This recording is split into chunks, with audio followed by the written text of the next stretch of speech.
Hey, hello, I'm Kråkan, also known as Kråkan, and welcome to Yacc, yet another Crowcast where I pick a game, I play it for a week, and then I talk about it.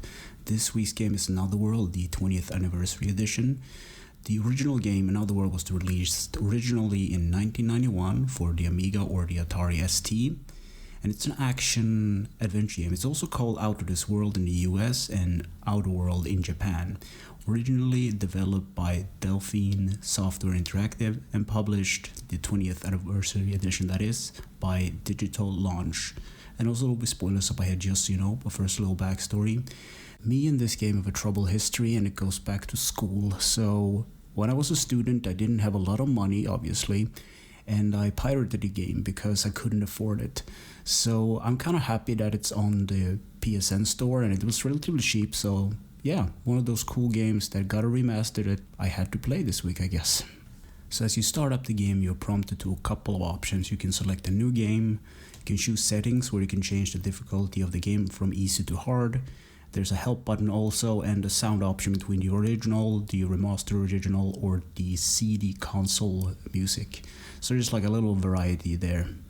So if you select a new game, you're prompted to a cutscene where Knight Chaykin, the main character of this game, he drives in on a Ferrari, a black Ferrari, and he goes to work. He works at particle accelerating plant, and he's about to run some tests. So he pops a can of Coke or soda open, and he sits down to run some tests. And during a lightning storm, by the way, which is a really stupid idea, so lightning strikes the machine, and he gets teleported to another world.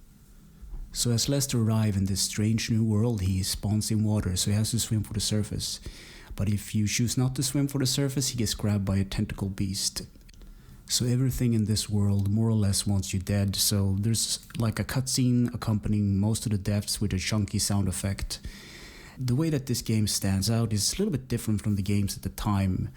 It uses polygons and a form of rotoscoping, and it's kind of a nice effect. Yacc Chaykin, the one man who did this game, or developed it, I should say, he used this method of polygons and rotoscoping to save memory and space, because back in the day, games like these were shipped on diskettes or discs, and they were less than like 1.5 megabyte or even less than that. So you had to save space and whatnot, and you couldn't fill that little disk with images, so he came up with a method using like vertex points and like polygons instead. It gives it kind of a nice feel. It looks clean, very stylish. It's a very cool game to look at. So the scenery in this game is also beautiful. When you crawl out of the like pool water and get away from it so the monster can't pull you down, you get to see a lot of the landscape. So there's this valley it has like 2 moons, and on a cliff there's like a big shadow beast. And in the foreground there are some a weird plant and whatnot. So this game is alien, and that's the best way I can explain it. So you can control the character with the D-pad, so you can walk left and right at the beginning of the screen. It's a 2D adventure kind of thing. So you can walk to the left, and there's like a dead end with a vine hanging there. And if you go to the right, you will, I think it looks like a cave, I should say. And there is some leeched things crawling in on the ground and from on the ceiling as well. So these things, if you get too close, they will basically spawn a fang, and they will have some powerful venom, and they drop you dead. So you have to kick these little leeches. So you duck down and press the X button, and Lester does this little kick. So once you dealt with the leeches, you will reach another dead end where the shadow beast is waiting for you. And it's like this big kind of black outline. It kind of reminds me of a bear or something. So it starts to chase you, and you have to run from it. So you run across all the screens to the left, and you end up at the dead end, and you jump and grab the like a vine and swing back, and you have to run for the beast again. So there's like this drama if you will be catched or not. If you're not fast enough, he actually will kill you. So you reach the other dead end again, and there is like a gunman, like an alien gunman waiting for you, and he shoots the beast down, and Lester just waves his hand to like signal that comes in peace and he's friendly, and he also gets shot. So as I said before, everything more or less wants you dead in this game. But Lester survived this ordeal, and he wakes up in a hanging cage in a jail area.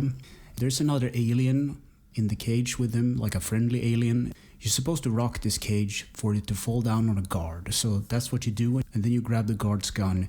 And it's kind of a cool rotoscoping shot where he actually picks up the gun. This is where the game really begins. So the way that the gun works is simple. You just press the X button or you hold it for it to form like a charging thing, and you can make a shield out of it. So this gun is also your only protection. So you need to shield your buddy. I think he's actually just called Buddy, to open up some doors, and then the real adventure begins. You have to survive the whole ordeal. And this game is a lot of trial and error. Everything wants you dead. As I said, you're in the middle of enemy territory here. So you manage to escape the guards and you arrive at this elevator. So you can go up and you can go down. If you choose to go up and look out the window, there's this cinematic view of the whole landscape, which is super cool.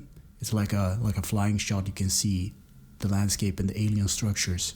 But what you're supposed to do is you are supposed to go down to the ground level and take care of a circuit board. So basically shut something down so you can progress further on in the game. And you move along with your buddy and you end up at a grate. So he is too big to fit this grate, but you can. So you crawl down the vent and try to avoid the steam because that will kill you. And this game has a lot of saves, like autosaves. It basically saves in every area, but it's really unforgiving and really hard, a lot of trial and error. And the first time I played this week, I realized that the gun has limited ammo, so it stops working after a while, and I thought it was unlimited ammo. Then I remember there are these charging rooms where you can enter and charge up the gun, and that's pretty much it. So you end up in a cavern, and there's some puzzles. You need to blow a hole in the ground, like in a structure, in order to flood an area so you can get up to a higher place.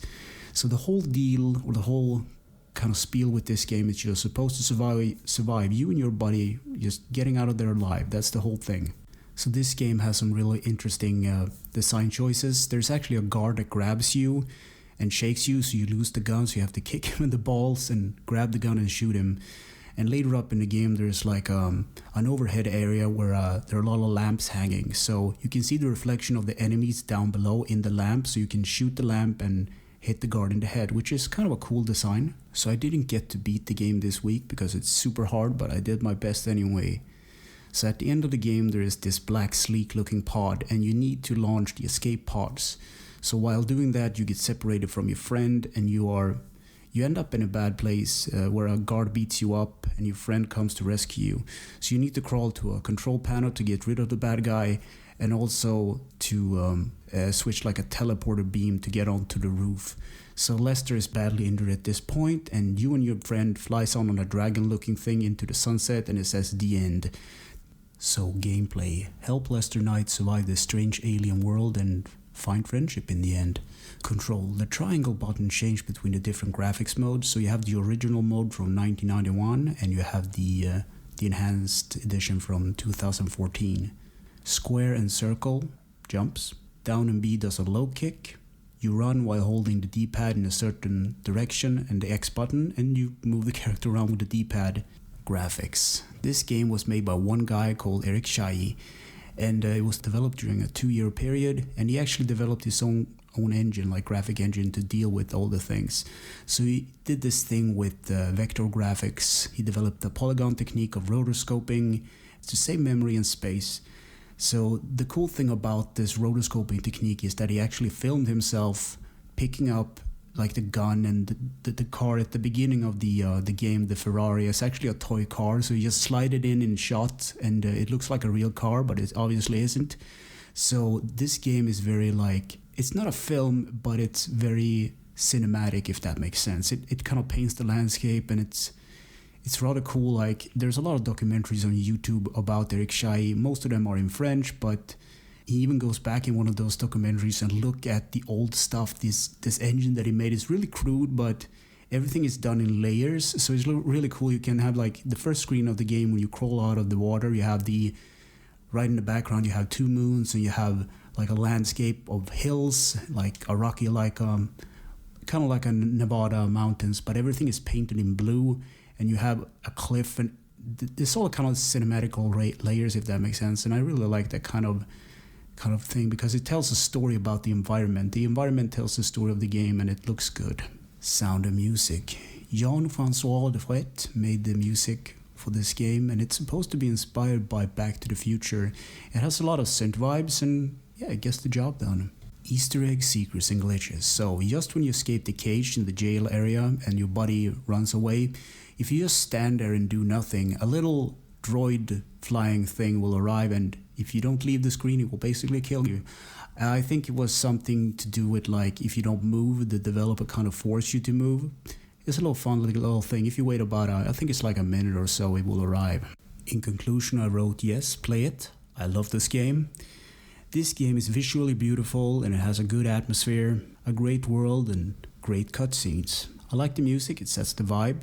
And this game basically tells a story without saying a single word, and that's kind of impressive. This game also inspired Flashback, Metal Gear Solid, and Silent Hill and Ico. And I can see that because this game was revolutionary when it came out. It had this new technique and everything. It was really a fresh take on everything. And as I said before, I can recommend going on YouTube and looking up the making of this game or interviews with Yacc Chaykin. He is an interesting person. He always has like a smile on his face, and he's like an artist. He has paintings and he has different projects going on. The only negative thing I can say about this game is it is super hard, a lot of trial and error moments, but it has the save features, so if you die in an area, you're most likely to spawn right where you died, so you can redo the whole thing and progress. So I don't have anything more to say about the game. Play it. So yeah, anyway, thanks for listening and or watching, and take care.